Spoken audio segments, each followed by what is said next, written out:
Okay. Good morning, everyone. My name is Shivani Tyagi, your current affair teacher, and this is a beautiful morning to start with today's current affair. So today I thought let's not give you some motivational speech or any quotation. I want to start this day with some joke and something very funny. So yeah, so we know what Trump is doing, right? And there are like memes rolling around, and I thought let's share it with you. I mean, why not? So let's Okay. So listen to this. So he loves India. He was all praises tarif pe tarif. So it's not tariff, it's tarif pe tarif. And it says, I said tarif and tarif.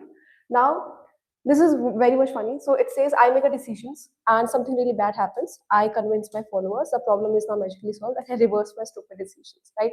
So yesterday he loves India. Full praise mode on. Okay, tarif, tarif. And tomorrow I reverse my own decision and next day something bad happens. And after that, don't worry, I convinced my followers. So you guys are like watching global politics, like, sir, is this multiple choice, choice of like, or it guesswork, right? So in a world full of sudden U-turns, I want to tell you that stay focused on your straight road. Trump like bold decisions and direct language. So this makes world politics unpredictable. है ना? And some countries plan for years, some plan for months, right?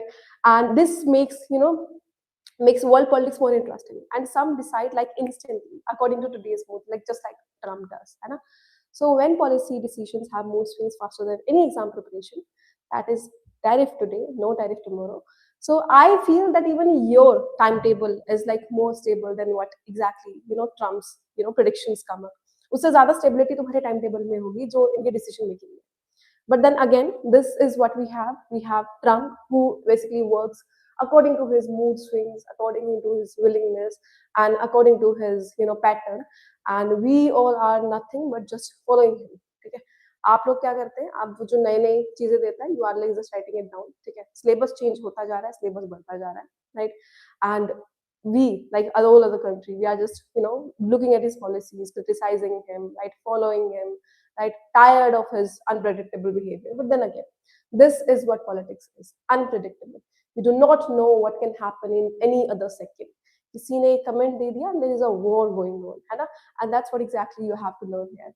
चलो इसी fun mood के साथ हम लोग शुरू करने वाले हैं हमारा करंट अफेयर. अच्छा, चलो अगर हम इसके बारे में बात कर ही रहे हैं, तो आप लोगों ने ना एक चीज नोटिस की होगी, है ना? Very quick question I have for you. Like, have you guys like noticed one thing about the US?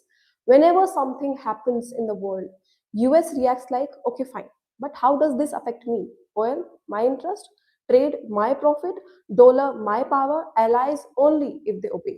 है ना? So basically, US foreign policy these days feels like global leadership and more like America first, America only, and America always. है ना? यही concept है, कल class में भी बताया था मैंने. And if there is a brand ambassador for this thinking, it would be who? It would be Donald Trump. Like, so Trump's basically global rule book is very simple. क्या है? If you help America, you are friendly. If you do not, then it's tariff. If you like try to think independently, then more tariffs to it. So it's like saying you are free to trade, but only if you trade the way I like. If you will move the way I want you to move. ठीक है?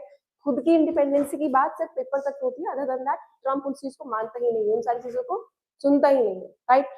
Now here comes a part that really irritates the US. ठीक है, इतने time से सुन रहे हैं Trump ने ये किया, ट्रम्प ने वो किया, ट्रम्प ने ऐसे किया, वैसे बोल दिया. Now something here which is basically triggering, which is uncomfortable according to Trump. ठीक है, आज हम लोग बात करने वाले हैं ब्रिक्स की. You have missed the most funniest joke ever. So when we talk about this irritation part, so there is a group called BRICS. ठीक है, क्या है? We have Brazil here, we have Russia here, we have India here, we have China here, we have South Africa, right? All these countries are basically, they are saying that we do not want to fight the US, right? We just don't want to depend on it for everything, right? And that's when this US gets uncomfortable. क्यों uncomfortable हो रहा है ये? क्योंकि BRICS talk about the trade without the dollar. ठीक है, so BRICS talk about the digital currencies here. ठीक है, सुनिए नहीं? Okay, so BRICS talk about economic dependence here, right? And the US hears this as like, wait, you want like options from other than us, ठीक है। अगर basically कोई भी country US के डॉलर्स में ट्रेड कर रही है, right, so somewhere it is beneficiary to US, right. तो डॉलर बीच में इज लाइक अ मीडिएटर, ठीक है, बिल्कुल वो रिश्तेदारों की तरह है, जो रिश्तेदारों के तानों की तरह है, जो आपकी कामयाबी में भी साथ रहते हैं और फेलियर में भी, है ना, जैसे पीछे पीछे पीछे हमेशा आ जाते हैं, जस्ट लाइक दैट मीडिएटर है, राइट, डॉलर हमेशा सही। Now these countries want something else, ठीक है, उन्होंने बोला कि हमें मीडिएटर चाहिए ही नहीं, ठीक है। अब हमेशा से ही हमने देखने को मिला है कि कैसे बेसिकली ट्रम्प जो है क्रिटिसाइज करता है if we like go against it, right. So it is like look at if you like look at the pattern, तो हमें देखने को मिलेगा कि कैसे आप अगर वेनेजुएला से ऑयल खरीद रहे हैं, राइट, तो you will say I will punish you with tariffs, ठीक है। अगर आप ट्रेड कर रहे हैं चाइना के साथ में, तो यूएस बोलेगा कि मैं टैक्स डिसाइड करूंगा, ठीक है। तो बेसिकली इट्स लाइक अगर आपके पास एलाइज भी हैं यूरोप के साथ में, ठीक है, तो उसके साथ भी अगेंस्ट जाएगा अगर वो कुछ यूएस के फेवर में नहीं करता है, right. So from the starting, this is like the pattern that Trump is coming up with. मैं अगर मुझे कोई चीज बेनिफिट कर रही है, only then I'll be like with you, ठीक है, बट वो भी उसकी गारंटी नहीं है, right. So whether it's enemies, right, whether it's friends और you are neutral, it should like profitable to them, ठीक है, यही चीज है। Now, jokes aside, this behavior is exactly why groups like BRICS are discussing digital countries alternative trade system रखना चाहते हैं, क्योंकि especially countries like India are trying to protect their strategic autonomy, ठीक है। अब प्रेडिक्टिव अनप्रेडिक्टिव सा बिहेवियर है, ठीक है, हर किसी को डर लग रहा है बिकॉज ऑफ दिस, तो इसीलिए अब exactly now putting everything aside, every joke aside, ठीक है, every funny part aside, we'll try to understand what this BRICS is, right, what UPSC can ask this question, and about the background, about the history, right, and why Trump is giving this unpredictable behavior to us, ठीक है। अब imagine करो there is a big group of people, like big powerful countries, ठीक है, they are sitting at one table, right, and this group is called BRICS, Brazil, Russia, India, China और South Africa, ठीक है। तो these countries are like friends who love to do business together, ठीक है, साथ में काम करना पसंद करते हैं, वो लाइक गुड्स का ट्रेडिंग करते हैं, और फिर उसके बाद में they also help each other grow economically, right, और basically global issues, global problems जो होते हैं लोगों को उन चीजों के बारे में डिस्कस करते हैं बैठ के, ठीक है। Imagine करो, whenever these countries buy or sell things from each other, this money has to travel from one country to another, ठीक है। So for many years this money has been like moving from like main currency, one main currency, that is the US dollar, right. So even if India trades with Brazil, ठीक है, तो उसकी mediator बीच में US रहेगा, क्योंकि किस चीज से ट्रेवल हो रहा है, यूएस डॉलर से, ठीक है, उस करेंसी से वो चीज ट्रेवल हो रही है। अब इससे एक प्रॉब्लम कोज हो रही थी, सो पेमेंट जो थी वो बहुत ज्यादा स्लो हो रही थी, एक्स्ट्रा फीस लग रही थी, एक्स्ट्रा फीस चार्ज हो रही थी, right, and country became dependent on someone else's currency. Now, if you think differently, what if these basically BRICS countries could pay each other directly? क्यों मीडिएटर रखता है तुम्हें, है ना? इससे अच्छा हटा के तुम आपस में ट्रेडिंग करना शुरू कर दो, है ना? अगर इंडिया बेसिकली ब्राजील के साथ या फिर इंडिया किसी और कंट्री के साथ में कर रहा है, ठीक है, तो तुम्हें मीडिएटर रखना क्यों है? Why do we need this currency? Exactly, तो यही चीज के लिए बोला कि तुम लोग डिजिटल मनी रखो ना फिर इस चीज के लिए, है ना। तो what if money could move like fast, जैसे कि यूपीआई होता है हमारे पास में, है ना, जो जिसमें लेस कॉस्ट होती है, कोई मिडिल कंट्री बीच में नहीं है ना। तो this simple but powerful idea is called digital currency corporation, ठीक है।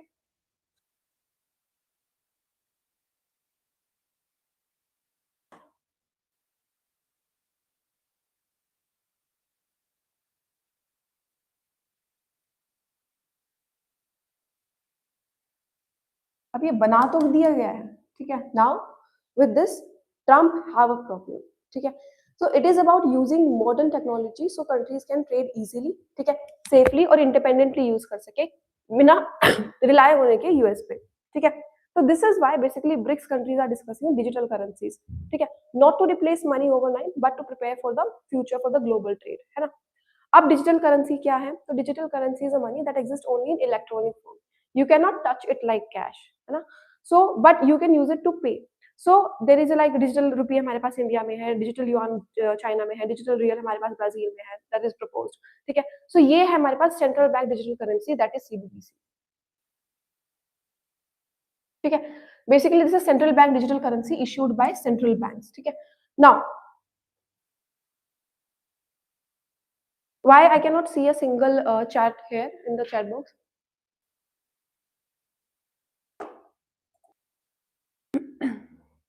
Okay, Now, basically, what does CBDC mean? This is central bank, मतलब RBI, right? This is People's Bank of like China, ठीक है? तो ऐसे ही जितने भी हमारे पास में डिजिटल करेंसी की बात करें, this is a money in electric form, right? So CBDC is issued by a central bank, ठीक है? And this is backed by the government, है ना? तो as safe as like it is basically as safe as like normal paper money, जो कि payment और transfer के लिए यूज किया जाता है, राइट? अब रिजर्व बैंक ने ये चीज प्रपोज क्यों करी? तो डिस्कशन के दौरान, ठीक है, ब्रिक्स की कंट्रीज के डिस्कशन के दौरान क्या हुआ कि आरबीआई ने एक सिंपल सा बट बहुत ही ज्यादा पावरफुल आइडिया दिया that why not connect the digital currency of BRICS countries. तो इसका मतलब क्या होगा कि इंडिया यूजेस डिजिटल रूपी, ठीक है, China uses digital yuan, Brazil और Russia basically they use their currency, है ना? तो ये बहुत अच्छी चीज हो जाएगी, है ना? Basically if these digital system can talk to each other, countries can pay properly, directly pay कर पाएंगे, सेटल कर पाएंगे ट्रेड को और ज्यादा फास्ट में। जो अननेसेसरी मिडल स्टेप्स है, ठीक है, जो बेसिकली हमारे पास हो रहे थे because of this dollar system, this would be reduced, ठीक है। अब ये आइडिया इंपॉर्टेंट क्यों है? क्योंकि ये पहले तो यूएस की डिपेंडेंसी जो है वो रिड्यूस करेगी, राइट? अभी जो है ग्लोबल ट्रेड जो है वो डॉलर पे यूज होता है, right? And if BRICS countries can settle trade using digital currencies directly, तो जो रिलायंस है थर्ड करेंसी का वो कम हो जाएगा, ठीक है।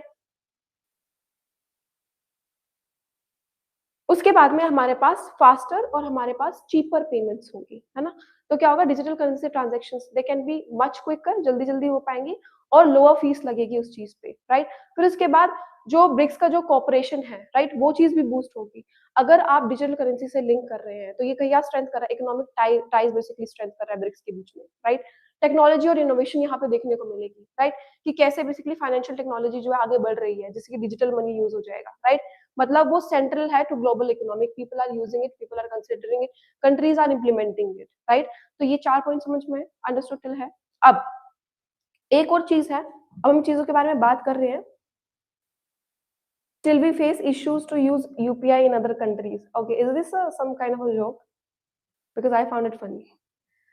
Okay, तो इसका मतलब क्या नहीं है? अब हमने इतनी सारी चीज़ों के बारे में बात तो कर ली, now it sounds very useful, ठीक है? इम्पैक्टफुल भी लग रहा है। तो ये ऐसा भी लग रहा है कि इम्पैक्ट ये जल्दी से हो जाना चाहिए, right? But this has to be understood कि this proposal is still an idea under discussion. अभी ये चीज़ इम्प्लीमेंट नहीं हुई है। इट डज़न्ट मीन कि डिजिटल करेंसी जो है अभी लिंक हो चुका है या फिर हमारे सिस्टम में एग्ज़िस्ट करता है, राइट? तो बेसिकली इसका मतलब ये है कि जो सेंट्रल बैंक्स है जैसे कि आरबीआई हो गए, they are studying and they are proposing the concept for the future cooperation, ठीक है? अभी वो चीज हमारे पास आई नहीं है, ठीक है? अच्छा, अब ये चीज तो हमने पढ़ ली है। अब ये पहले और हिस्ट्री को जानने से पहले let's understand that why we are reading this. तो पहला GS paper 3 digital economy, banking and CBDC, international trade and payments. GS paper 2 में ब्रिक्स कोऑपरेशन के बारे में पता चलेगा, ग्लोबल फाइनेंशियल गवर्नेंस के बारे में पता चलेगा। प्रीलिम्स के लिए सीबीडीसी इज वेरी इंपॉर्टेंट, ठीक है? तो बेसिकली यहाँ पे हमें क्या पता चलेगा कि कैसे डिजिटल करेंसीज, राइट, ब्रिक्स कैसे फंक्शन करता है, इंटरनेशनल पेमेंट सिस्टम कैसे होता है, right? All of these things will be understood in है ना? चलो, नाउ लेट्स अंडरस्टैंड कि रिजर्व बैंक ऑफ इंडिया ने क्या सजेस्ट किया है। उन्होंने बोला है कि इंटरनेशनल लेवल पर कि क्यों ना हम जो है basically these BRICS like country should explore linking their digital currencies, ताकि वो लोग ट्रेड कर पाए और बेसिकली पेमेंट को और ज्यादा इजीली बना पाए, ठीक है? ये फाइनल डिसीजन नहीं है, सिर्फ एक प्रपोजल दिया गया है, राइट? अब सबसे पहले कुछ चीजें हमें समझने की जरूरत है, जैसे कि बात करते हैं। तो BRICS is a group of major developing countries, ठीक है? जैसे कि मैंने बताया, Brazil is there, Russia is there, India is there, China is there, South Africa is there, right? All these countries basically work together. तो now basically अगर हमारे पास cooperation रहेगा तो ट्रेड में भी हेल्प मिलेगी, फाइनेंस में भी हेल्प मिलेगी, डेवलपमेंट में भी हेल्प मिलेगी, ग्लोबल पॉलिटिक्स में भी हेल्प मिलेगी, राइट? तो India is not against BRICS, but India is very careful, क्योंकि मिलिट्री अलाइनमेंट, ठीक है, डॉलर पॉलिटिक्स, तो चाइना की जो रिलेटेड पावर गेम्स है, इन चीजों को देखकर और बेसिकली समझकर ही India basically is moving towards this step.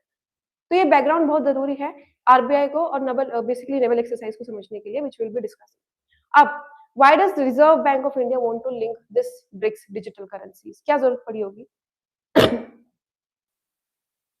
Money exchange is a big problem in other countries because of not having digital currencies. That's very true, इसीलिए प्रपोज किया गया है, बट उसके साथ साथ में ये प्रॉब्लम तो है, लेकिन उससे ज्यादा बड़ी प्रॉब्लम, अगर ये डिजिटल करेंसी आ जाती है तो उससे ज्यादा बड़ी प्रॉब्लम होगी यूएस को, ठीक है? डोमिनेंस यूज का वहां से आ रहा है ना, राइट? तो that will be reduce, as I said in the starting only. Trump को बेसिकली देखना है कि खुद का फायदा कहाँ पर हो रहा है, राइट? अच्छा बताओ।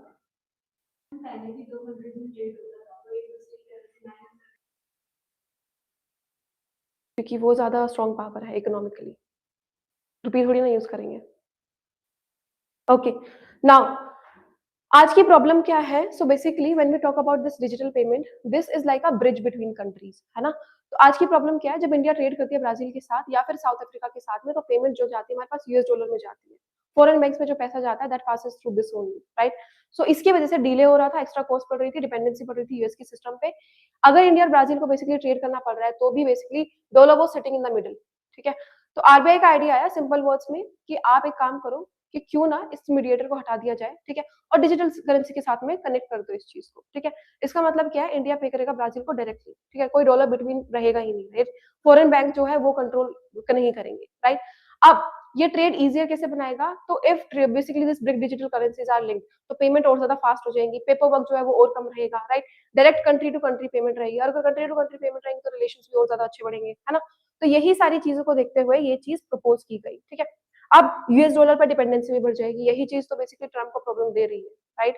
तो अब डॉलर इज़ वेरी पावरफुल, तो most basically trade uses dollar, right? So US can basically impose sanctions also, payment भी ब्लॉक कर सकता है, प्रेशर कर सकता है कंट्रीज को, ठीक है? मूड स्विंग्स इनके चलते ही रहते हैं, right? We can see that also. तो if basically BRICS countries use their own digital money, तो डॉलर पावर जो है रिड्यूस होगी, country will gain like functional freedoms in there, trade जो होगा और ज़्यादा सेफ हो जाएगा ड्यूरिंग दीज़ कॉन्फ्लिक्ट्स, राइट? और यही हमारे पास इसमें वर्ड आता है, यूपीएससी का कीवर्ड आता है, दैट इज़ फाइनेंशियल सॉवरेनिटी,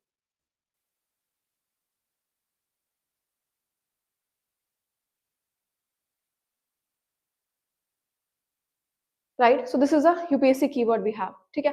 अब ट्रेडिशनल सिस्टम में पहले हमारे पास क्या देखने को मिलता था कि बहुत सारे बैंक्स इन्वॉल्व होते थे, कन्वर्जन्स फीस होती थी, ठीक है? बहुत दिन लग जाते थे इस चीज़ को सॉल्व होने में, राइट? डिजिटल करेंसी सिस्टम अगर आएगा, तो हमारे पास इंस्टेंट पेमेंट रहेगी, फीस जो रहेगी वो लोअर रहेगी, ठीक है? स्मॉल एक्सपोर्ट रहेंगे, डेवलपिंग कंट्रीज़ को हेल्प करेगा और बेसिकली जो हमारे पास और ज़्यादा शेयर होल्डर्स और शॉर्ट होल्डर्स हैं, ठीक है? उनको भी बहुत ज़्यादा हेल्प करने में बहुत ईज़ी रहेगा, ठीक है?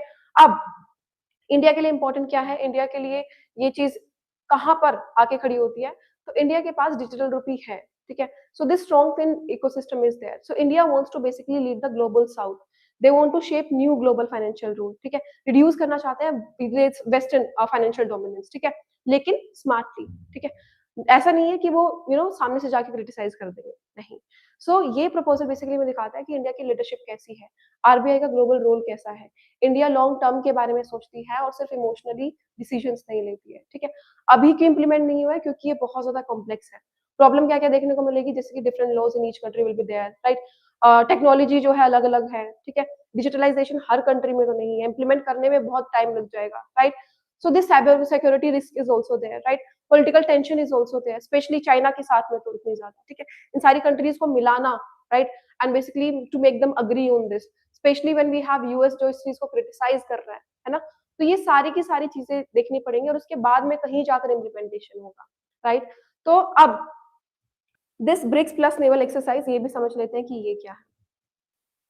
अच्छा, ये ब्रिक्स प्लस क्या है?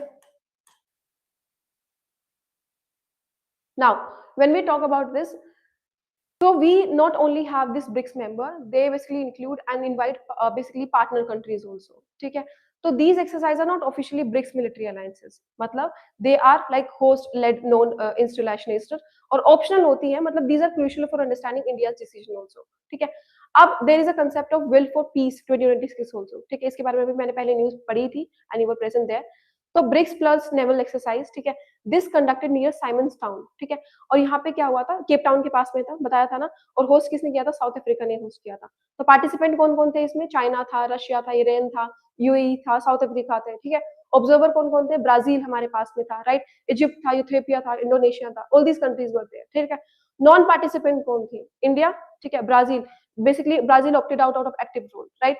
नाउ इंडिया ने बेसिकली ये नेवल एक्सरसाइज स्किप क्यों की? कौन बताएगा?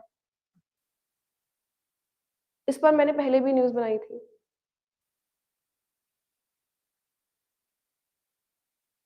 इंडिया ने बोला कि ये ऑफिशियल ब्रिक्स एक्टिविटी नहीं है, ठीक है? This meeting, right? तो इंडिया के रीज़न्स ये थे कि India does not want military agreement with China या फिर ईरान के साथ में, ठीक है? इंडिया ने बोला कि ब्रिक्स जो है बेसिकली इकोनॉमिक है, ठीक है? कोई मिलिटरी एक्सरसाइज नहीं होनी चाहिए, राइट? तो इंडिया ने क्या प्रेफर करा? स्ट्रेटेजिक ऑटोनॉमी करा, ठीक है? स्ट्रेटेजिक ऑटोनॉमी बहुत बार बोल चुकी, this is another keyword that you can use.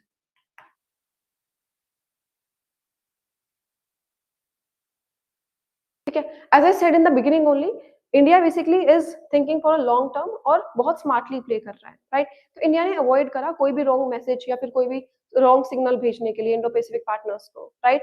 तो उन्होंने जो ये स्किप करा, स्किप करने का मतलब ही नहीं है कि अपोज कर रहे हैं ब्रिक्स को, नहीं, स्किप करने का मतलब है दे आर बीइंग, या basically they are balancing these smart diplomatic activities, right? अब यूएस एंग्री क्यों है about this digital currency idea? क्योंकि यूएस को लगता है कि अगर ये चीज हो गई तो there will be loss of dollar dominance, ठीक है? और डोमिनेंस की जब बात आती है तो Donald Trump want to be in bracket each and every time, right? तो Donald Trump earlier basically want against BRICS moves that weakens the dollar, right? उन्होंने टैरिफ्स पे they threaten on the BRICS countries also, right? तो ये basically दिखाता है कि कैसे sensitive dollar power है और कैसे डिजिटल करेंसी ग्लोबली इतनी मैटर करती है, specially when it comes to BRICS, ठीक है? आई होप इतनी कहानी समझ में आ चुकी होगी। तो अब क्या समझ में आया हमें यहाँ से? हमें समझ में आया कि India supports economic cooperation in BRICS, but वो अवॉइड करते हैं कोई भी मिलिट्री ब्लॉक पॉलिटिक्स को, ठीक है? RBI wants soft, RBI wants safer, right? और चीपर ट्रेड करना चाहते हैं, इसीलिए उन्होंने बेसिकली सजेस्ट करा है this digital currency, right? Future vision के लिए। तो नेवल एक्सरसाइज स्किप करने का मतलब जो था वो ये था कि वो स्ट्रेटेजिक क्वेश्चंस ले रहे थे इंडिया, राइट? और India is basically playing chess and they are not playing like checkers, right? This is what you have to understand, ठीक है? Got it till here? Like there are more story to this news, ठीक है? I'll try to make a video on this, ठीक है? There are some more patterns which we can link to, but then again this is the like core reason and core understanding of this news. As I said before also कि कोई भी नई नई news आती है, right? You don't have to mark each and everything that what leaders said, right? What basically this opposition is saying, नहीं, बस थोड़ी सी अगर कोई changes होते हैं न्यूज में तो मार्क करते रहो, otherwise you just have to go with the history, ठीक है? बैकग्राउंड ले लो, सब्जेक्ट के साथ लिंक कर दो, and after the go through the PYQs only, ठीक है? किस न्यूज से क्या क्या पूछे गए हैं, टर्म से क्या क्या पूछे गए, एंड दैट्स इट, ठीक है? चलो,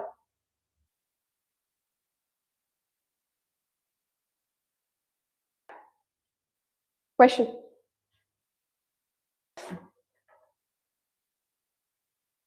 you want to sit here? दिख रहा है?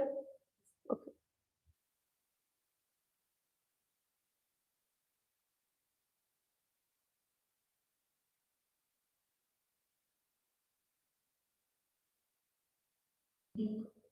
Why?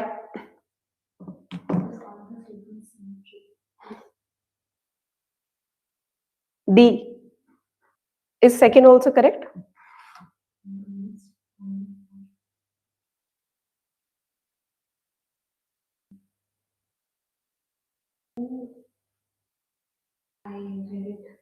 You had it wrong. मैंने बोला है 20 बार, हमेशा ध्यान दिया करो जब भी तुम कोई स्टेटमेंट पढ़ते हो, make sure that you are reading it correctly. B. Two क्यों नहीं है?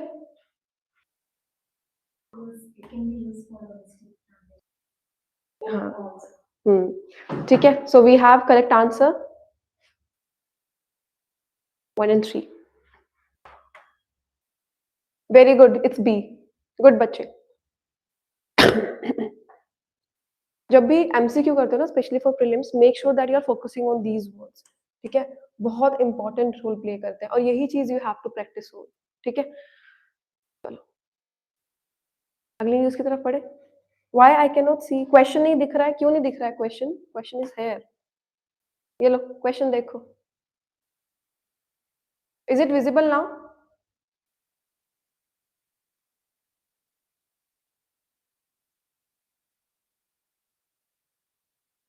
अभी विजिबल है question?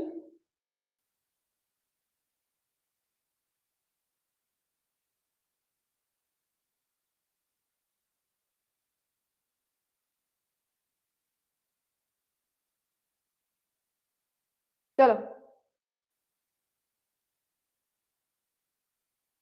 now fractured Yemen on the Persian Gulf region's geopolitical fault line. Okay, important. Okay.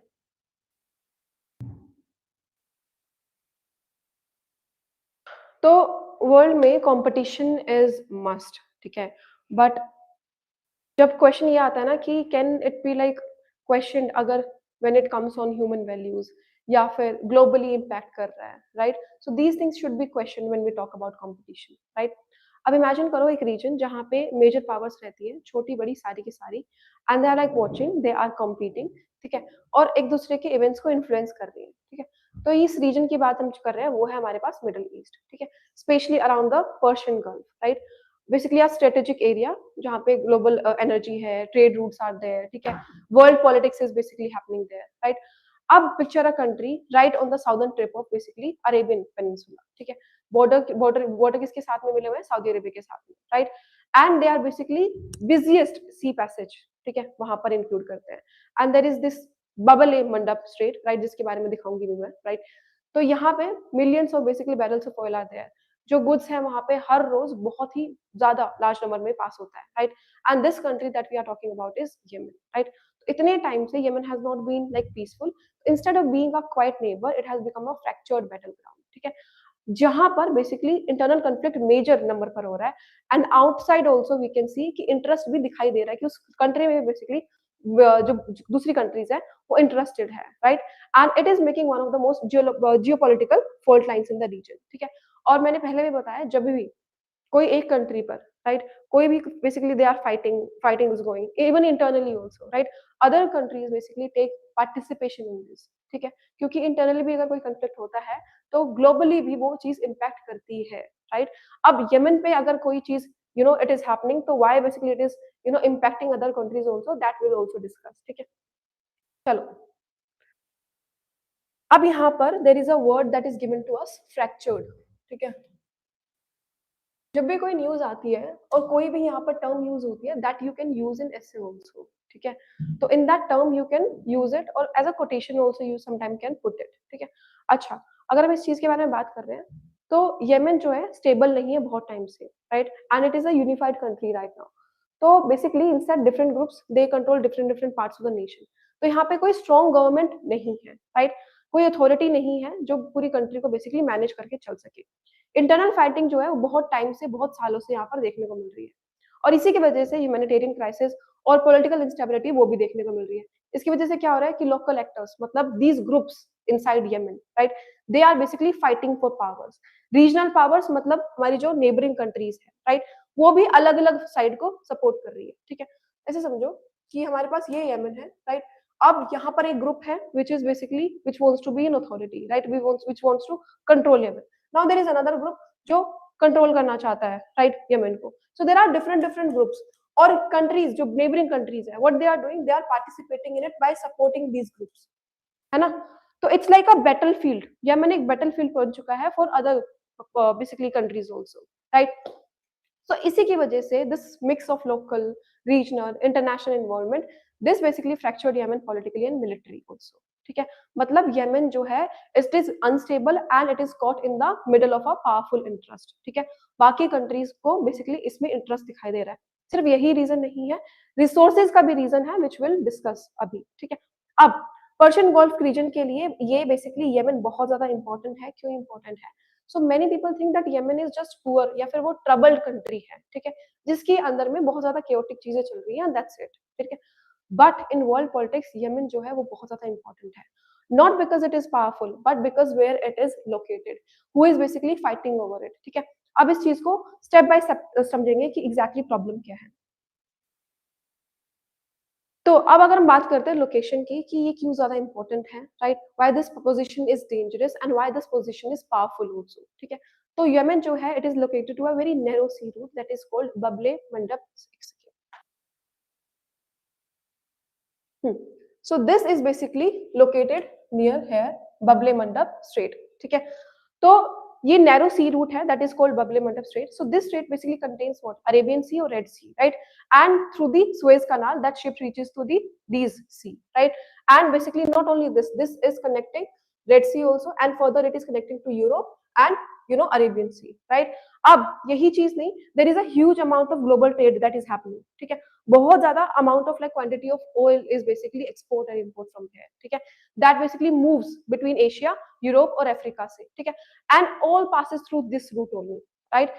So if this strait is basically blocked, या फिर इसको control कर लिया गया, या फिर इसको होस्टाइल बना लिया गया फोर्सफुली, ठीक है, तो ऑयल प्राइस क्या होंगे, ग्लोबली राइज होने लग जाएंगे। शिप्स का जो बेसिकली जो रूट है वो बेसिकली रोक दिया जाएगा, तो ग्लोबल ट्रेड जो है वो कहीं ना कहीं डिस्टर्ब होगा। And this what happens where Yemen affects the whole world, right. और सिर्फ मिडिल ईस्ट की बात नहीं हो रही है, इसीलिए basically every country is basically looking at this country, ठीक है। अब इसको और ज्यादा डिटेल में समझेंगे। तो अगर हम बात करते हैं येमेन की, तो येमेन बेसिकली कोई बेसिकली कोल्ड वॉर या फिर सिविल वॉर की तरह will not consider it anymore, ठीक है। ये अब प्रॉक्सी वॉर बन चुके हैं। प्रॉक्सी वॉर का मतलब क्या है कि basically big countries do not fight directly, ठीक है, they support different different side, जैसे कि मैंने पहले बताया था, है ना। तो inside these basically there are like different different groups, right, और वही बेसिकली कर रही हैं दूसरी कंट्रीज की अलग अलग ग्रुप्स को सपोर्ट कर रही है, राइट। तो येमेन में भी Saudi Arabia supports one side, Iran is supporting another side, ठीक है। एंड बेसिकली ईरान जो है mostly is supporting Houthi movement, right. So Yemen becomes a battlefield for others, ठीक है। अब ये जो राइवलरी है, ठीक है, ये रीजनल हो चुकी है, राइट। अब we have to understand that this basically Yemen conflict is part of a larger powerful struggle in the Middle East. So the struggle is basically between what? Saudi Arabia और उसके allies के बीच में चल रहा है, ठीक है, mostly सुन्नी influence कर रही है। ईरान और उसकी allies के बीच में चल रहा है जो कि शिया influence कर रही है। तो दो डिवीजन हो चुके हैं यहाँ पर, right? And this rivalry is not only in Yemen. ये अफेक्ट क्या कर रहा है, अफेक्ट कर रहा है सीरिया को, इराक को, लेबनान को, right. So Yemen is not just in front of much bigger, बल्कि रीजनल कंपटीशन भी यहाँ पर देखने को मिल रहा है। इसीलिए Yemen is often called a geopolitical fault line, right. This is a place where basically tension is could be like seen, ठीक है। सिर्फ इतना ही नहीं है, ह्यूमैनिटेरियन क्राइसिस भी यहाँ पर देखने को मिल रहा है, ठीक है। जब भी कोई वॉर होता है, basically there are people who are on ground suffers, civilians suffers the most, right? While big countries find और बेसिकली वो इन्फ्लुएंस करते हैं एक दूसरे को, ऑर्डिनरी पीपल जो है दे सफर द मोस्ट। और यहाँ पर सफर कौन करने वाला है, येमेन की basically citizens are going to suffer here, right. इसी बेसिकली कॉन्फ्लिक्ट के दौरान पे millions have like lost their homes, many peoples do not get food, right, hospital and schools are basically destroyed और क्लोज्ड, राइट। तो यहाँ पे humanitarian crisis जो है देखने को मिल रहा है। So this humanitarian crisis is another like important concept of UPSC. So make sure that you are writing it down and make sure that you are putting the example of Yemen in here, ठीक है।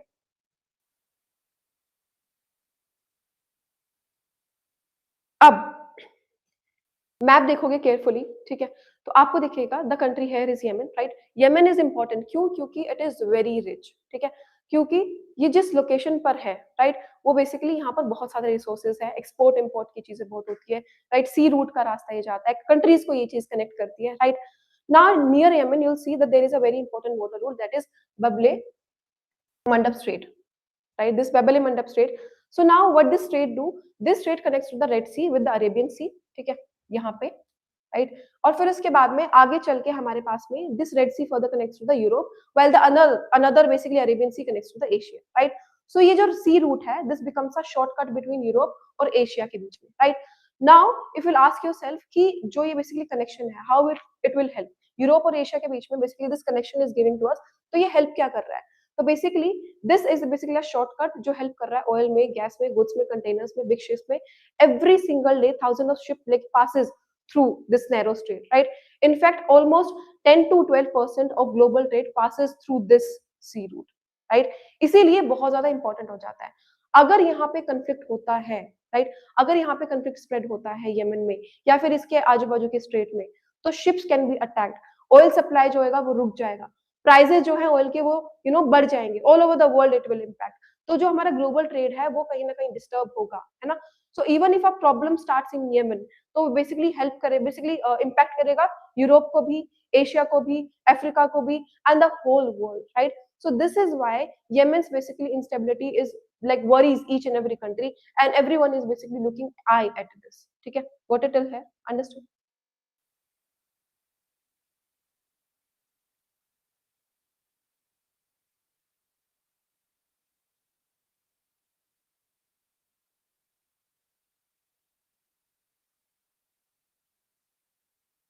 आई hope the proxy war is clear to you, ठीक है। Proxy war कैसे है, humanitarian crisis कैसे हो सकता है, right. So now let's move to the question.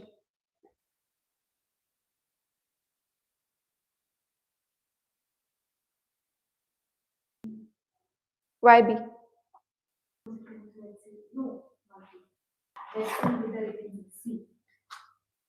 Take your time, don't rush, why सी।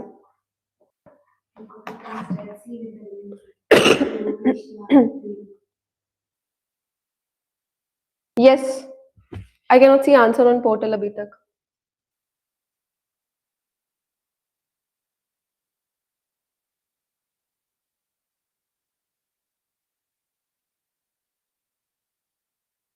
भी मैप से समझाया ना मैंने, तो whatever you said, is this correct? Vishnu, why B? Vikas C. B कैसे होगा?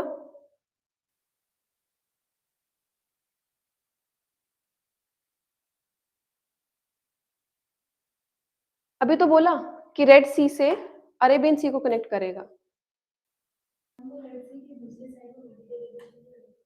हाँ, so the correct answer we have is what? We have correct answer C. Very good. हाँ, C. Very good. I have told you before also. Start writing the reason also कि क्यों आपका answer ये है, so that other people can also write it down.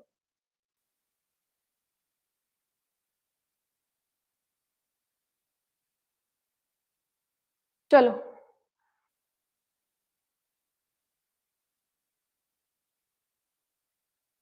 okay. In a changing world, it is a small tables, big dividends. So imagine there is a big international gathering, ठीक है, and half of full of leaders from different countries are sitting there traditionally, ठीक है, and they are basically saying that we are used to seeing the big tables at the front, ठीक है, जैसे कि G7 हो गई, UN security हो गई, काउंसिल्स हो गई, बाय IMF और IMF हो गई, राइट? तो जहाँ पे बड़ी-बड़ी basically powerful nations they sit and they make decisions.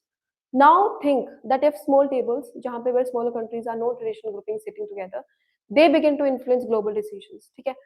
और वो ये क्वेश्चन पूछती हैं कि if they can influence the global decisions then why we can not, right? So this basically news talks about how the world is changing and how basically smaller groups, partnership, flexible cooperation are giving big dividends, ठीक है?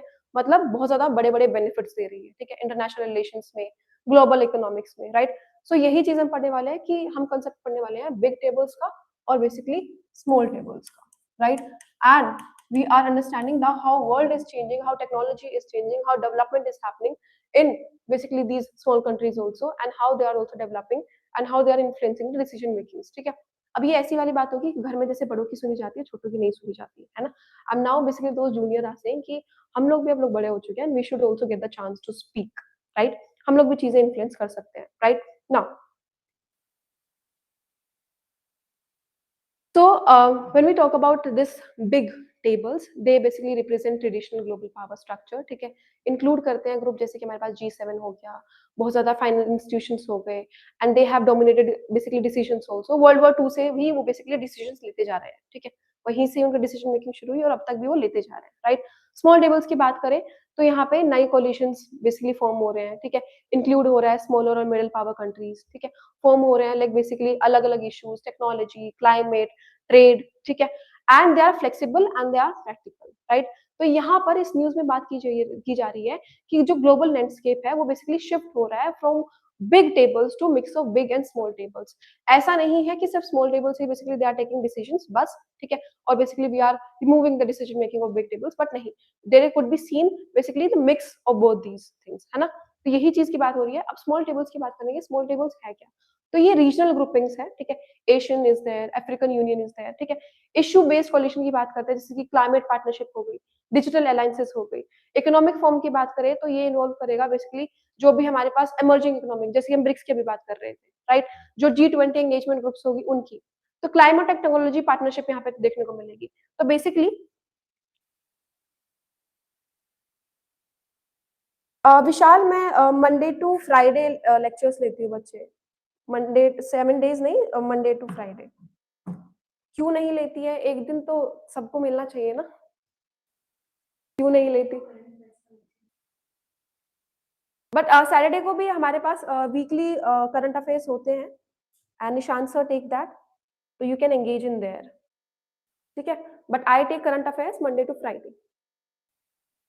अब क्या ज़रूरत पड़ी है basically small countries को इस चीज़ में, क्योंकि वर्ल्ड जो है इज़ चेंजिंग फास्ट, ठीक है? Technology, climate change, pandemic, digital currencies, right? ये जो इश्यूज़ हैं, जैसे कि अभी हमारे पास एग्जांपल ब्रिक्स का रहा है, ये इवॉल्व हो रहे हैं कंटीन्यूअसली, है ना? तो traditional global basically institution they want to react they want to basically react fastly with this.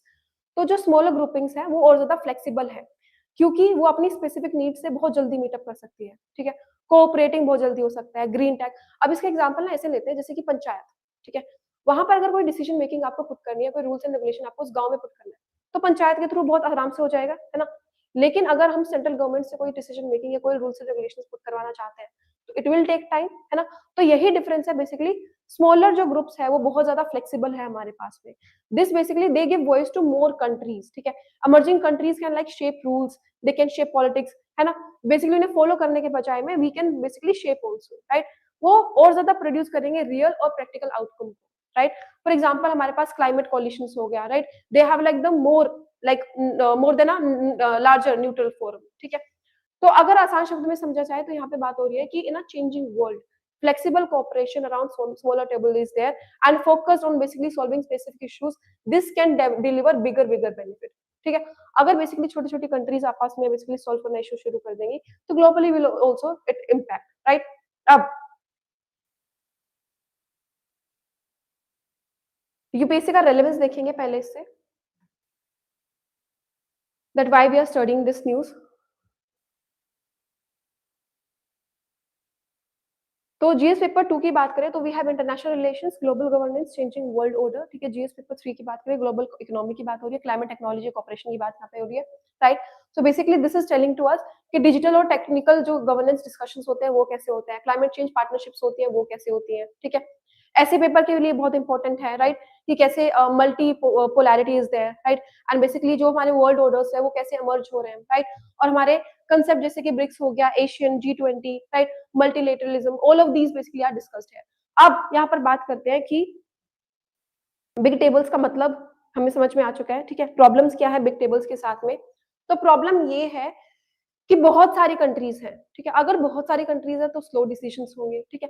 Different different interest होंगे। अगर डिफरेंट डिफरेंट इंटरेस्ट है, ठीक है, तो एक बेसिकली डिसीजन मेकिंग में तो आएंगे नहीं, तो deadlocks will be there, right. So problem is this, right.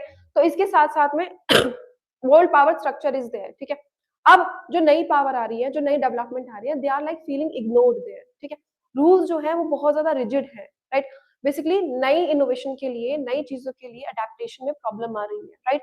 So even the problem is urgent, ठीक है। जैसे क्लाइमेट चेंज हो गया, पेंडेमिक हो गया या फिर एआई हो गया, एक्शन हमारे अभी भी स्लो है और बेसिकली अभी भी ब्लॉक्ड है। Why? Because we are using traditional method in this, right.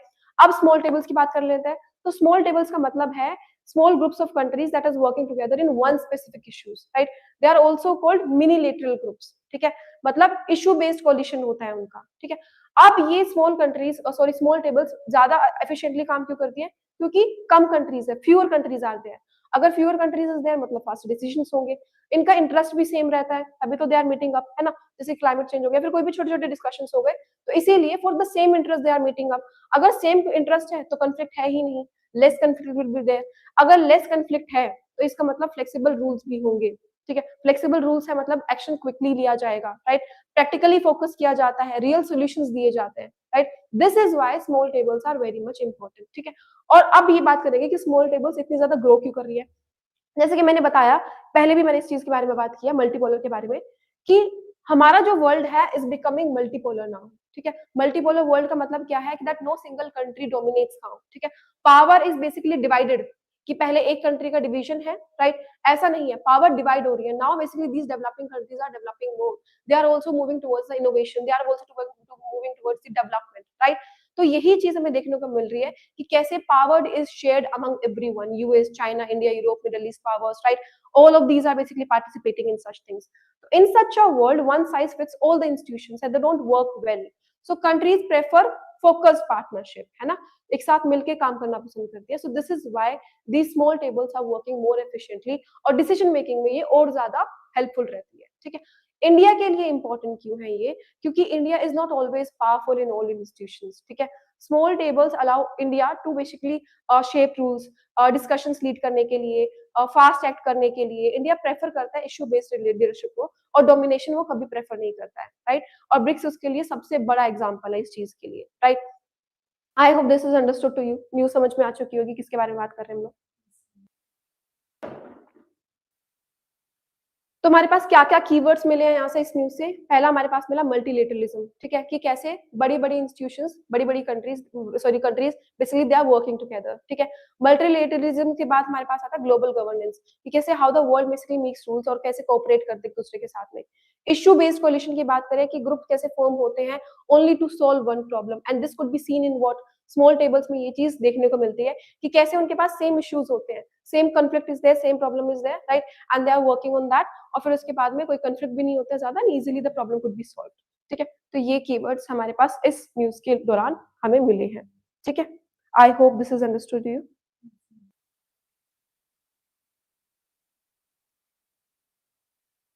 So this is the MCQ for you. This is homework, and you have to write the answer in the chat box. ठीक है, comment box में sorry answer लिखना है आपको, and for the PDF you can have access of the PDF in the comment section, it will be pinned in like few hours, it will be there, and write the answer. So with this I'll end today's class, and I will see you tomorrow at the same timing. Thank you. Thank you, ma'am. Thank you.